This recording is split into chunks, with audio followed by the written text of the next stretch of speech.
buenas tardes. Ya no hay buenos días, ¿cierto? Buenas tardes. Espero hayan pasado un lindo tiempo de Navidad junto a las familias, los seres queridos. Y agradecemos al Señor porque podemos reunirnos aquí un día más. Hoy día vamos a hacer un alto en la serie de Hechos. Se fijan que leímos Mateo 1. Puros nombres complicados nomás, ¿cierto? De hecho, a la Mel la complicaron mucho porque en realidad era del 18 al 25, ¿eh? Era el capítulo 1 completo, siempre elegimos una porción para leer. Pero la Mel lo hizo bastante bien. Nombres complicados, ¿cierto? Gracias, no sé dónde está la Mel. Muchas gracias. Aminadab, Nazón, Abías, Ezequiel, Manasés, Eliakim, nombres muy complicados, muy complejos, pero que están en la genealogía del Señor Jesucristo. Entonces vamos hoy día a hacer un alto de Hechos, vamos a hablar acerca de Mateo 1 completo, haciendo alusión al nacimiento del Señor Jesús, ¿cierto? Recordando el sentido de la Navidad, pero desde la Biblia, desde el Evangelio, desde la historia de redención. No solamente de una forma más quizás moralista, es decir, sabes que Jesús no es regalos, y está claro, estamos claros con eso. Pero aún es más profundo, aún es más potente, es más glorioso lo que está acá. Así que vamos a leer del 18 al 25, vayan siguiendo sus lecturas ahí en la Biblia, y recordarles que, fíjense cómo parte Mateo su evangelio.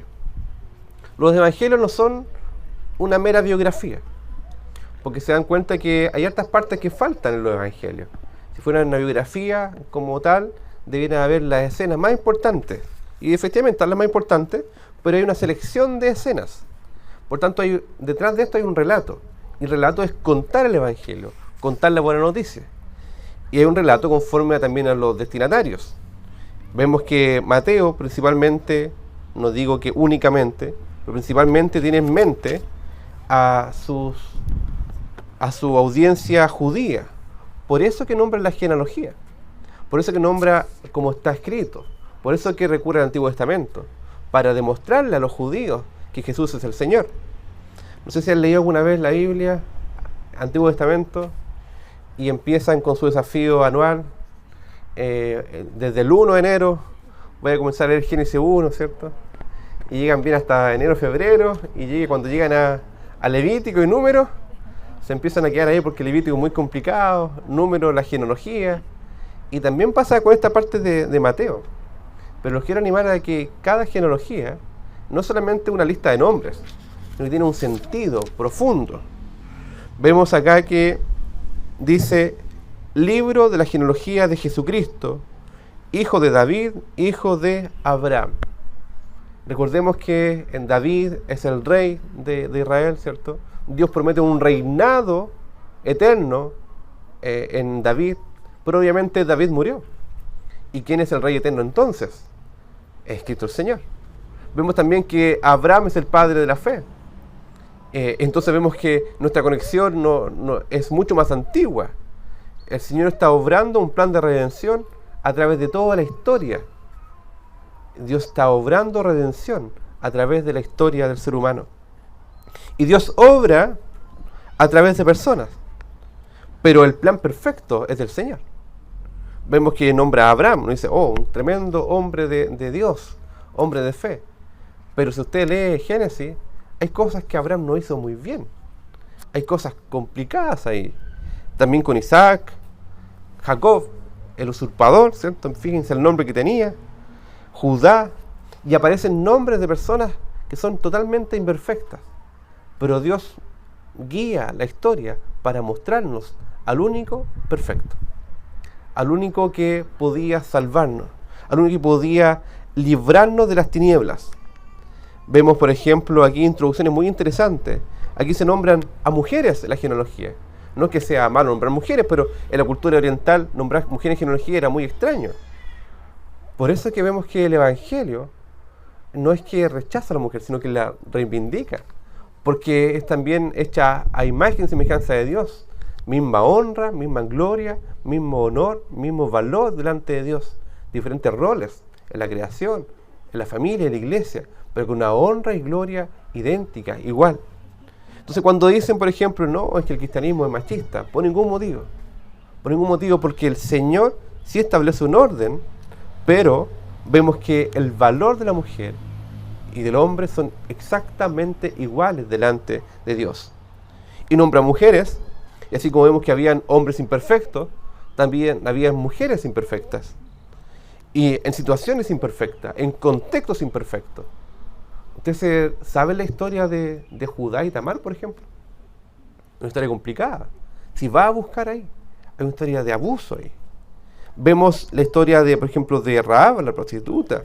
Vemos la historia de David con Betsabé, de la cual nace Salomón. Vemos que hay una historia compleja de pecado, pero el Señor está por sobre eso. Domingo atrás señalaba de que donde hay abundancia de pecado, sobreabunda la gracia, sobreabunda el amor de Dios, sobreabunda el poder de Dios para transformar la vida de las personas. Donde incluso hay desánimo, sobreabunda el poder de Dios para dar nuevas fuerzas al caído y al cansado.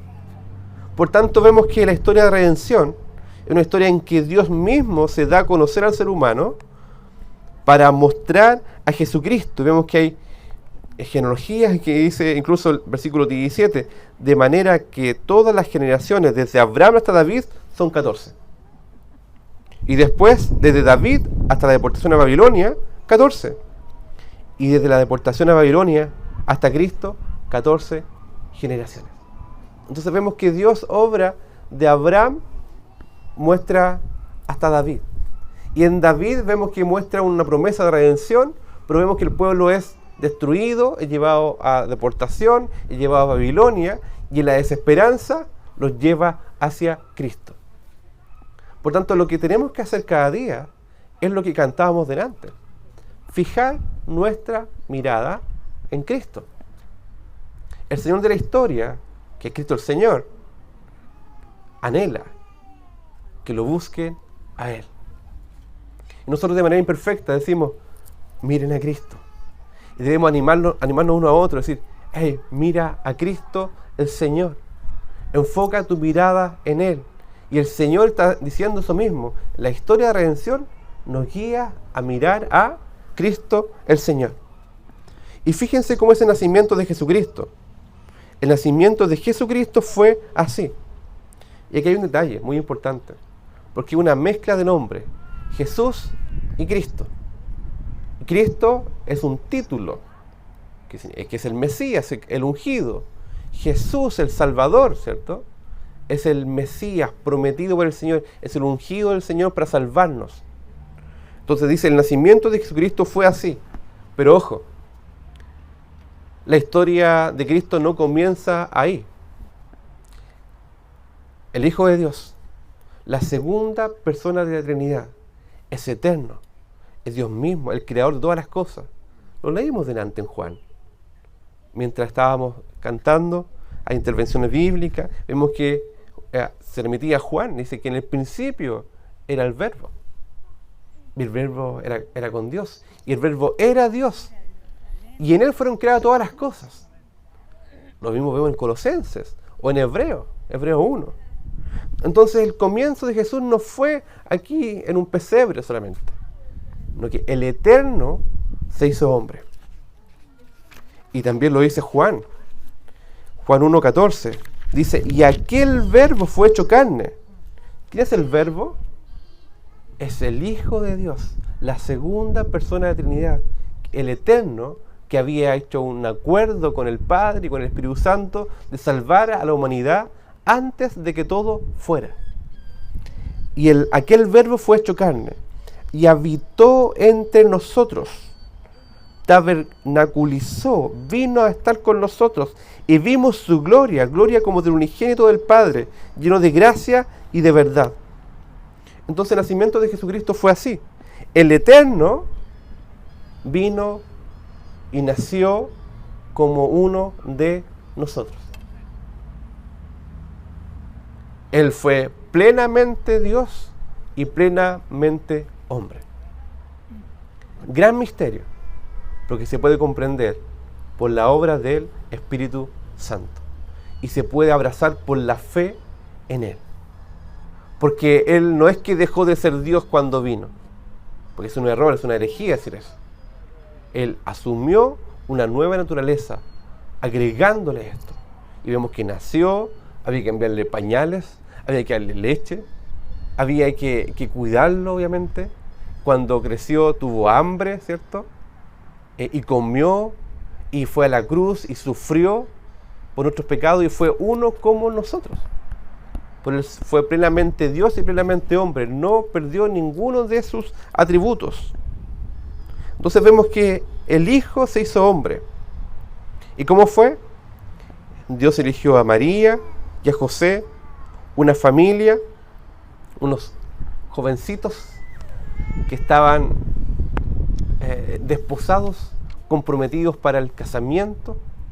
Y vemos que el Señor, en su gracia y misericordia, elige a esta familia y a María para concebir dentro del vientre de María por la obra del Espíritu Santo.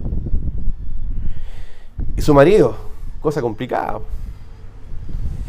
Complicado porque ¿qué debía hacer según la ley? Debía entregarla, obviamente. Y como era justo y no quería infamarla, la quiso dejar secretamente. Pero el Señor se encarga. Cuando estamos en los planes del Señor, Él se encarga. Y Él obra. Y Él busca. Y Él va a hablar con José. Y un ángel se le aparece a José en sueño y le dijo: José, hijo de David. O sea, recuerda la genealogía de David. Y se recuerda incluso una promesa que Dios hace a su pueblo de que el reino de David no tendría fin, no tendría término, será para siempre. Y uno dice, pero aquí falló la historia entonces, porque vemos que David murió, su casa fue destruida, fueron deportados, se acabó el reinado. Entonces, ¿qué pasó acá? Que el Señor levantó de la familia de David un nuevo rey, y será Cristo el Señor. Y dice: no temas recibir a María tu mujer, porque lo que en ella es engendrado del Espíritu Santo es. No solamente le dice eso, le da una esperanza. Y dará a luz un hijo, y llamará su nombre Jesús, porque Él salvará a su pueblo de sus pecados. Entonces sabemos el nombre de Jesús. Entonces cuando nos preguntes cuál es el motivo de la Navidad, es Jesús. Y nos pregunte qué significa Jesús, usted debe saber. Jesús significa Salvador. ¿Salvador de qué? Y aquí hay algo que se nos olvida completamente muchas veces. Primero debemos recordar primer punto, que Jesús, que el Hijo de Dios, es eternamente Dios y es plenamente hombre. Primer punto. Debemos reconocer la gloria de Dios. Y al reconocer la gloria de Dios vemos cómo es posible que Dios se hiciera hombre. Y eso debiera asombrarnos, debiera llevarnos a adoración, porque el Creador del universo viene a estar con nosotros. Entonces ese es el primer motivo para adorar a Jesús, porque se involucra con nosotros. ¿Han escuchado esa frase? ¿Y dónde estuvo Dios cuando sufrimos? ¿O cuando hay problemas en nuestro mundo? ¿Cuando hay crisis? ¿Cuando hay dificultades? La gente se pregunta, ¿y dónde está Dios? ¿Dónde estuvo Dios? ¿Saben qué? Dios se involucra y se involucró con su creación y se involucró en la historia a tal punto que envió a su Hijo unigénito para salvarnos. Entregó a su Hijo, a su único Hijo, para salvarnos. Y ese Hijo nació, vivió y estuvo dispuesto a morir en la cruz, murió en la cruz por nuestros pecados. Y aquí viene el segundo punto. El primer punto es entender la gloria de Dios. El segundo punto es entender la gloria de su mensaje y la gloria de su obra. Porque a veces olvidamos cuál es el verdadero significado del Evangelio incluso. Porque Él salvará a su pueblo de sus pecados. Pero no podemos entender la magnitud de la gracia de Dios si no entendemos la magnitud de la gloria de Dios y la bajeza de nuestro pecado. No entendemos el contraste a veces. A veces nos acercamos así patudamente delante de Dios. No entendemos que Dios es santo, justo, es verdadero, es fiel y que nosotros somos imperfectos. Sí, te digo algo, te aviso, somos imperfectos. Pero eso no es un motivo para decir, total, todos somos imperfectos, pequemos nomás, da lo mismo. No, el Señor te dice, no, para hasta ahí. Te dice, ¿sabes qué? Ya basta de seguir en pecado. Basta de seguir en imperfección, porque vamos adelante a la perfección, vamos adelante a la madurez, a la santificación. Pero necesitamos reconocer hoy lo que nos asedia, nuestro pecado, nuestras debilidades, y llevarlas delante del Señor.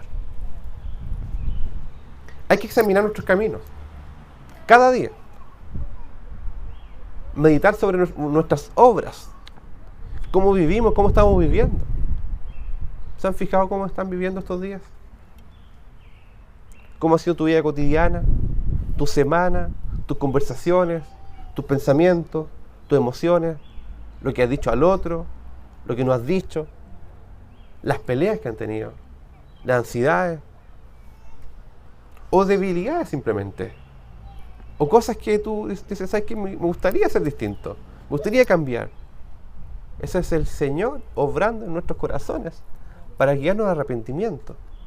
Y eso no para culparnos, no es para dejarnos tirados en el suelo, es para levantarnos y podamos disfrutar de la gracia de Dios. Entonces, ¿saben por qué a veces no reconocemos nuestro pecado?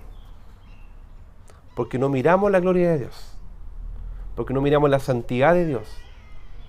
Pero cuando miramos a Dios, nos miramos nosotros mismos y vemos que, algo falta.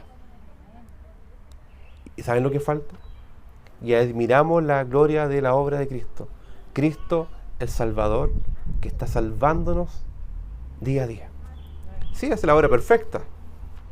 Él nos salvó por la gracia de Él. Pero ¿saben qué? Día a día Él nos está santificando, nos quiere santificar para poder disfrutar de Él cada día aún más profundamente. Pero a veces se nos olvida nuestro pecado. A veces no miramos la gloria del Padre y a veces no corremos a la cruz de Cristo. ¿Saben cuándo corremos a los pies de Cristo? ¿Saben cuándo corremos a los pies de Cristo? Cuando reconocemos nuestro pecado. Hay un viejo himno que dice, me hirió el pecado. Fui a Jesús. Mostréle mi dolor. Herido, errante, vi su luz. Bendíjome su amor. Y ahí como que, en la cruz. Yo primero vi la luz. Y las manchas de mi alma, yo las ve. ¡Wow! Fue allí, por fe, que vi a Jesús. Y siempre feliz con Él seré. Si lo cantásemos cada día,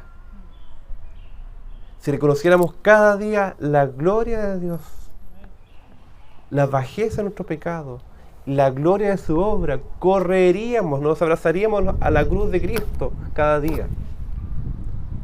Por tanto, ¿qué significa Navidad? No solamente una linda oración después de la cena, o antes de la cena, espero. No solamente eso, sino que mucho más profundo es recordar el Evangelio. ¿Y saben qué?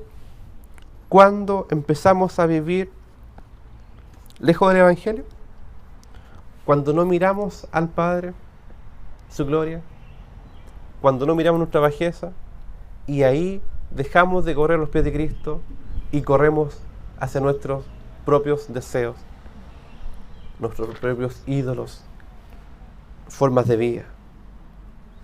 Porque Él salvará a su pueblo de sus pecados. Y esto debiera llevarnos a una adoración profunda. Vengan y adoremos. Adoremos al Señor. Y todo esto aconteció para que se cumpliese lo dicho por el Señor por medio del profeta. ¿Qué profeta? Isaías. 7 siglos atrás. O sea, y esto ya estaba profetizado. Esto era de antes. Y ni siquiera era antes en Isaías, era mucho antes incluso. Pues no sé si recuerdan que en Génesis, después de la caída, Dios promete salvación. Y ni siquiera fue ahí. Fue antes de la fundación del mundo. Es increíble. Y fíjense lo que cita Mateo acerca de Isaías. He aquí, una virgen concebirá y dará a luz un hijo, y llamará su nombre Emmanuel, que traducido es Dios con nosotros. El primer punto entonces era ver la gloria de Dios. Segundo punto, ver la gloria de su evangelio. Y vemos acá que hay una promesa que es mucho más experiencial también.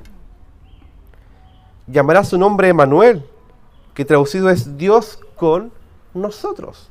Es la presencia de Dios en medio nuestro. Es Dios mismo, siendo parte de la humanidad. Ahí recuerdo muchos pasajes, pero recuerdo un pasaje en particular que está en Éxodo. ¿Se recuerdan cuando el pueblo pecó y hizo una figura idolátrica? Y el Señor dice, no voy a ir con ustedes. Y Moisés dice, Señor, si tu presencia no va a ir con nosotros, no nos saques de acá. Y la respuesta en Éxodo 32 de Dios le dice, mi presencia irá contigo. Y hay una consecuencia. Y te dará descanso. ¿Saben por qué a veces no descansamos? Porque cuando Dios está con nosotros, pensamos que Dios no está con nosotros. O no somos conscientes de esa presencia en nuestras vidas. O no practicamos la presencia de Dios diariamente. Mi presencia irá contigo y te dará descanso. También recuerdo Josué. Yo iré contigo, ¿cierto? Así que no temas, no desmayes, yo estaré contigo. Y también recuerdo lo que Jesús prometió a sus discípulos. Yo estaré con ustedes hasta el fin del mundo.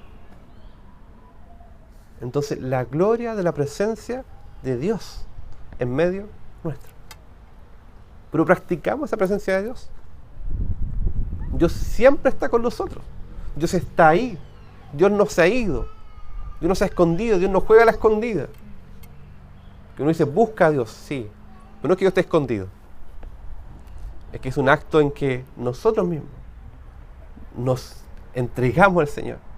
Abrimos nuestro corazón para ser encontrados por Él. ¿Se recuerdan la escena en Génesis? Cuando el hombre pecó. ¿Quién andaba buscando a quién? Dios buscando al ser humano. Y el ser humano estaba escondido. ¿Dónde? Detrás de una higuera, de un arbolito, de una hoja. Ridículo, ¿cierto? ¿Dónde estás tú?, le dice. ¿El Señor se había ido? ¿La presencia de Dios no estaba con él? Estaba ahí. Está presente. El problema es que a veces nosotros nos escondemos. ¿Y sabe cuándo nos escondemos?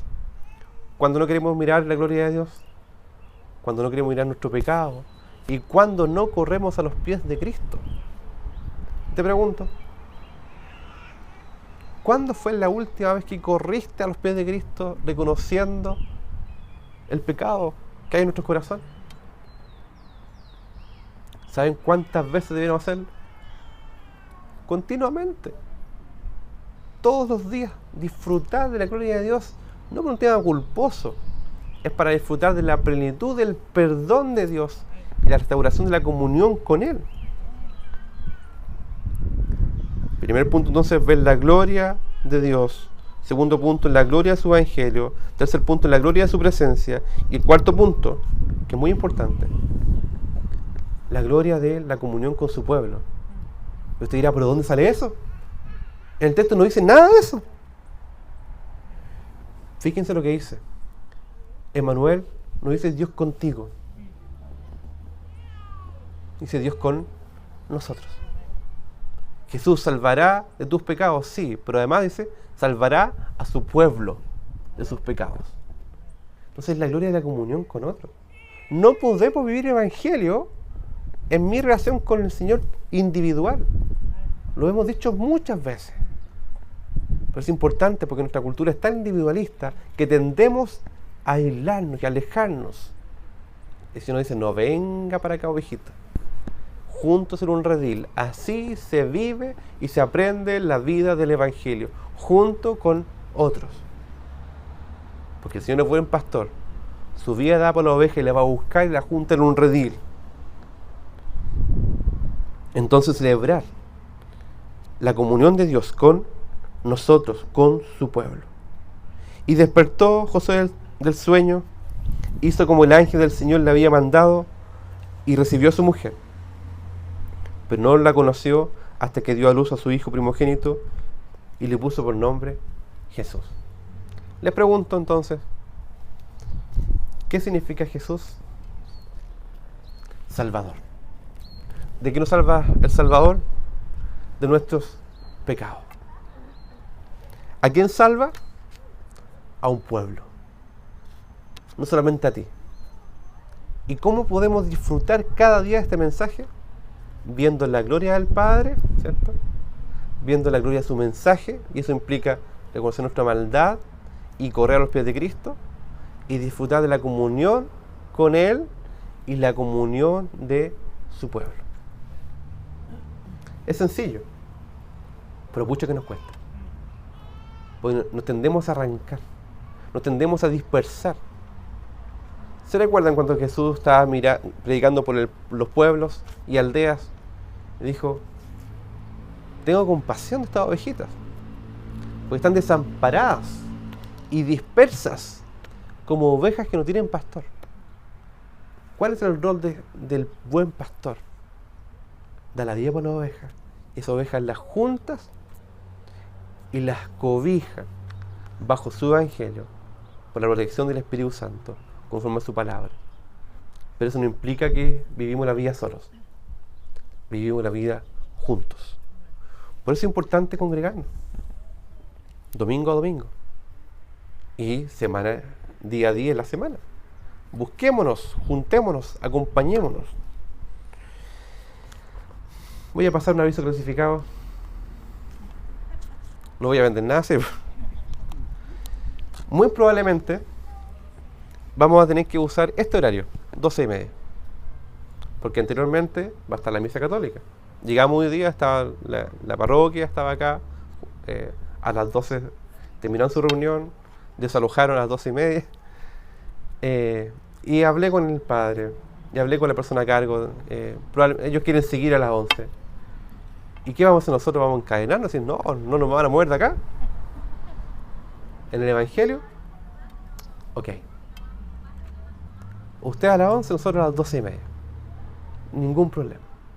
Usted dirá, pero pucha, que el horario me complica por muchas cosas. Pongamos en contraste. Nos podemos reunir. Gloria al Señor. Podemos dar buen testimonio al resto. Gloria al Señor. Y además, el Señor obra en todas las cosas para el bien y para el progreso del Evangelio. ¿Podemos estar tranquilos? Completamente tranquilos. ¿Haremos los ajustes necesarios? Haremos los ajustes necesarios. ¿Llegaremos a la hora? Llegaremos a la hora. Eso es 12:30 comenzamos. Y disfrutemos del tiempo de comunión, unos con otros. Y vamos a celebrar juntos aquí al Señor, nuestro Redentor. ¿Está bien? Amén. Cierro el aviso. Volvamos. Entonces, el Señor nos llama un día más, a disfrutar de su gloria, a disfrutar de su mensaje, a disfrutar de su presencia que nos da descanso, nos da tranquilidad, nos da confianza en Él y también de la comunión unos con otros. Los invito a orar para que después cantemos al Señor y para que recordemos todas aquellas veces que a veces no pensamos en Él. Pero el Señor una vez más nos invita a disfrutar de correr a los pies de Cristo. Señor, te damos gracias por tu evangelio. Te damos gracias por tu salvación, Señor. Te damos gracias porque tú has obrado en medio nuestro, por tu presencia en medio nuestro, y porque tenemos un pueblo, hermanos en la fe, una familia en la fe, donde podemos apoyarnos y crecer juntos en la comunión del evangelio, Señor.